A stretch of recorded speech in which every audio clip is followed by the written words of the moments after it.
I'm not a-hole for refusing to take my nieces/nephews out to fun places anymore since my sister won't help with the bill. My little sister has 6 kids, 10 male, 7 female, 6 female plus 6 female, 4 male and 2 female, who I love and babysit when I can. I'm child-free, and my husband and I have a decent amount of fun money saved for us to spend on whatever we want. And I'd use mine sometimes to take my nibblings fun places. I still take them all out somewhere at least 2 to 3 times a month. Now, when it was just the oldest, I'd take him for a day to give my sister and brother-in-law a break.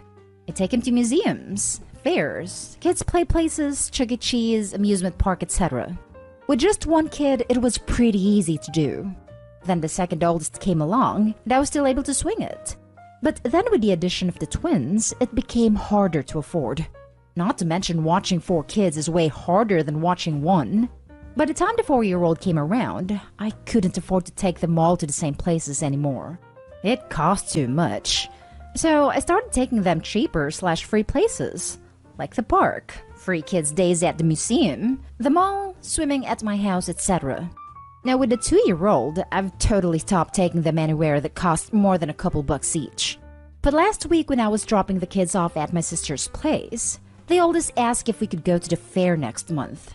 I didn't think I'd be able to afford that, but didn't want to outright say no, so I told him I wasn't sure, but would see. After the kids ran off, my sister asked why I wasn't sure about the fair, and I told her I didn't think I'd be able to afford tickets and food for 7 people. She said it couldn't cost that much, so I told her that each ticket was about $10 the last time we'd gone, and that wasn't counting the money spent on food. I said I'd be happy to take them all to the fair if she paid for at least the tickets. She went off saying that she and brother-in-law didn't have that kind of money, how they had 8 mouths to feed and clothes to buy, and she couldn't waste money on the fair. I asked why she thought I was made of money, and she said I had more money than them. And it's not like I have 6 kids to care for. I told her I loved taking the kids out, but if she couldn't help with paying for the expensive places, then the kids would have to be content with going to the park or swimming at my house.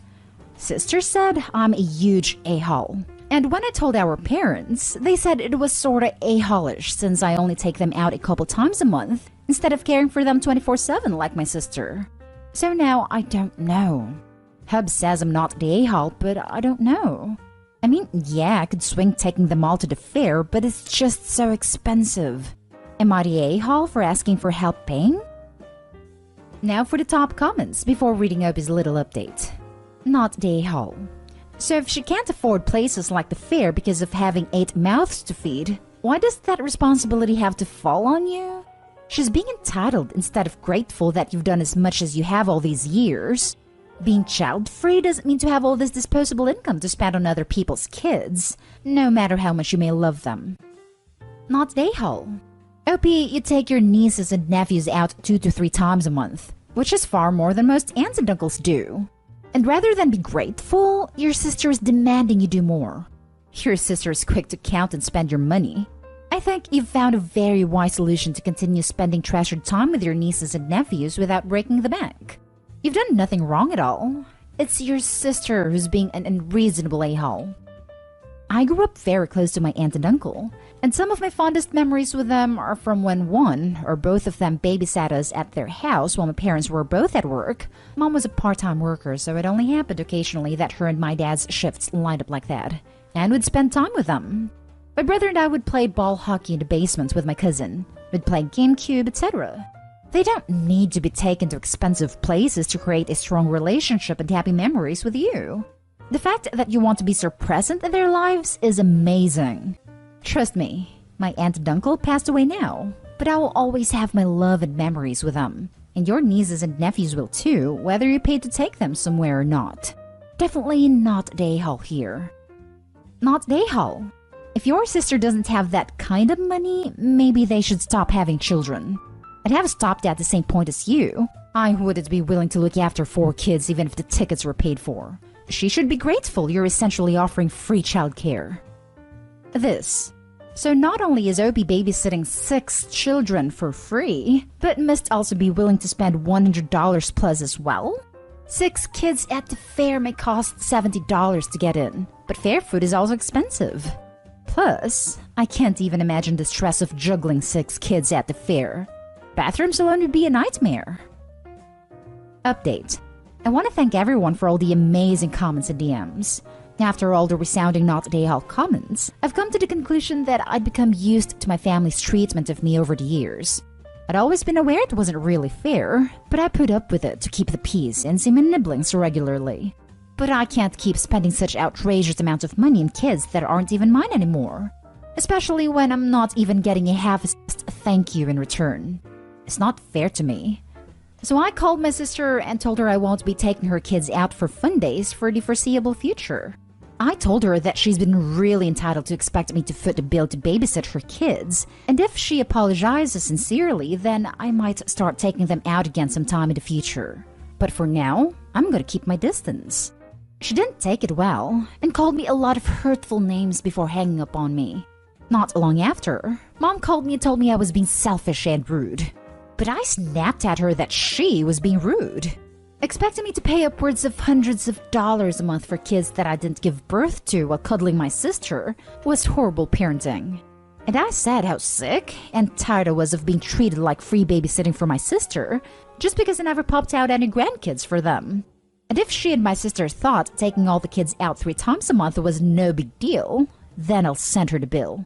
Which I did. I sent her pictures of the receipts from the last 3 places I took my nieces/nephews. Each one being no less than $70.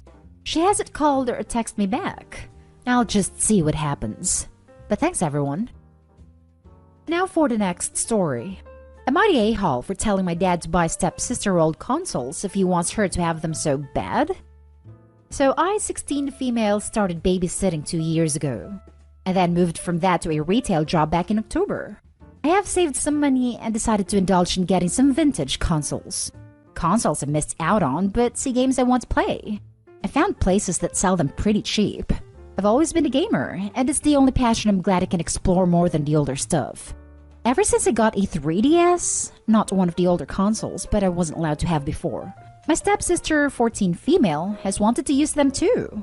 Mostly the PlayStation and Nintendo consoles. I have always said no. She's careless and demanding, and to me that's the #1 reason she isn't going to get her hands on them. One day we got into a huge fight over it, and she laid on a guilt trip about siblings always sharing, how I'm her big sister and should include her in this stuff. I told her it wasn't going to work on me. She ran to tell my dad, who has bent over backward for her since he married his wife 5 years ago, and sure enough he tried to do the same again. He told me they weren't really mine since I was his minor kid, they were his. And he wanted me to share with her. I told him he didn't earn the money, that if he argued about him paying the bills, I could just store them until I move out. He told me to stop being a brat and stop hurting my sister's feelings. I told him if he wanted her to have an older console so much, he needed to go out and buy her one, and let her be careless with that, not with something I paid for. That way, it can be something new to add to the list of things she's broken. Both laptops for virtual learning, the remote for our main TV, the drawer to my desk, 2 of my phones, 6 of her phones, her little keepsake box that my grandparents got for each of us the year my dad married her mom, the family console, 3 discs for video games, and not forget my necklace that my mom bought for me when I was a baby. He told me I should be keeping track, and that they have always done their best to replace what was broken. I replied that he and his wife should teach her how to be less destructive, and it's not my job to do it. Then I pointed out not everything could be replaced or fixed easily. He told me I was behaving like a 6-year-old instead of a 16-year-old, and that I had no right to talk back to him. That was 3 weeks ago, and he's still mad about it. Am I the a-hole for how I talked to him? Not the a-hole. You're actually being very reasonable and articulate about the issue, and your dad is being a child. Yes, siblings normally are encouraged to share, but that's a pretty reasonable worry when the person you're sharing with doesn't have respect for someone else's things. He's mad because you're making sense. Plus, it's retro game consoles, which are like sacred. Not the a-hole. Your stepsister destroyed enough things already. You fearing she wouldn't be careful is justified. Store the things and move out. How did they replace something as precious as your mom's gift? They bought one that was like it, but it was never the same. For starters, it was from them and not my mom. I had kept that damn thing safe for 15 years, and then she decides to grab it while I was wearing it and broke the necklace. So she destroyed the necklace from your mom on purpose? Frankly, the whole siblings should always share thing is BS. You're allowed to have your own things, and to set limits in sharing with people who are careless/break stuff. Also, I don't believe for a second that your sister's both that careless and that entitled. Sounds like there's more to the story, and that most likely she's intentionally breaking things and claiming it was accidents. Breaking things during temper tantrums is still intentional, not the a-hole. I don't think she meant to break it, but she also didn't regret breaking it either. I think she just lost her temper because she didn't get what she wanted. And yeah, but still freaking sucks, honestly. Next story is titled, Am I the a-hole for being honest about why we decided on fertility treatment over adoption? My friends and I have always had a mostly negative view on people who exhaust themselves with doing fertility treatments when they can't have kids, instead of just adopting existing children. My husband and I ended up struggling with infertility, so we decided right away to start on adoption first. We tried both a private adoption agency and foster care, and got as far as the home study both times. Our house is old, and there are a lot of weird idiosyncrasies with the house, but we're completely up to date on electrical and plumbing codes, so we thought this would be just a formality. 2 generations of my family grew up there, and it was perfectly safe. Not to them. They had huge issues with the house. They considered 2 of the bedrooms to not be a bedroom because it was too small. They didn't like that the main level floor was uneven. We have a problem with squirrels trapping themselves in the roof somehow, and the social worker was appalled that we just let them scratch themselves out. There's nothing we can do.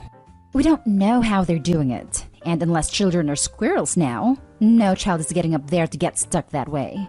It was ridiculous, but it didn't matter. The verdict from both was that our home was fundamentally unsafe. We did look into fixing it.